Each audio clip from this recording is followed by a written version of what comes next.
Hello, my name is Brandon Hoffman and I'm a realtor in South Carolina. I'm going to give you a very brief explanation of buyer agency in South Carolina. If you haven't watched the video on agency disclosure, the different types of agency in South Carolina, make sure you check that out. It goes with this.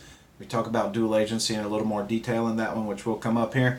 So without further ado, I'm going to give you a very short 90-second explanation of our South Carolina's exclusive right to buy buyer agency contract. This is how you as a buyer protect yourself from unethical agents.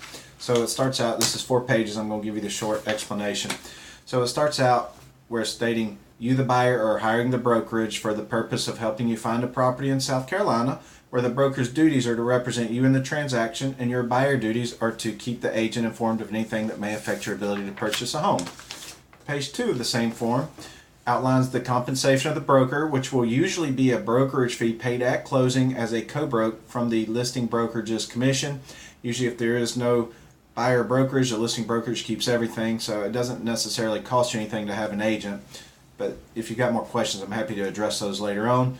There's a start and end date for the contract, and then there's a disclosure of dual agency. So if it is dual agency, the agent must disclose in writing and all parties decide before you move forward.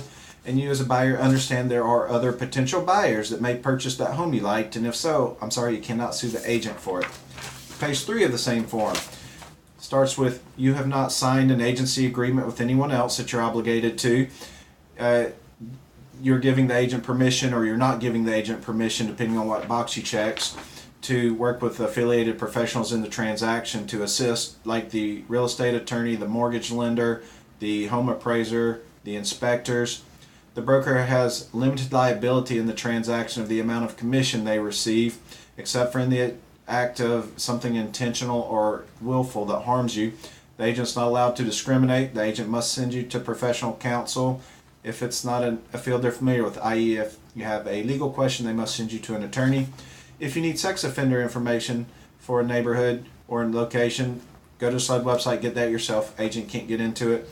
And then there's a contingency clause down here too, which I want to talk about. This is how you protect yourself in case you and your agent don't see eye to eye, you're not happy with their service, right? That you can unilaterally cancel the agreement if you're not satisfied with the service. So that's your get out of jail free card in case it's not working out with you and the agent. And lastly, you can e-sign this document. It works just as well as a in-person wet ink signature. And then a disclaimer that you are signing a legally binding agreement. Make sure you understand the contract before you sign it. So that is the buyer agency. It is not a big scary document. South Carolina actually requires written agency, so you the buyer have legal recourse if the agent wrongs you in some manner.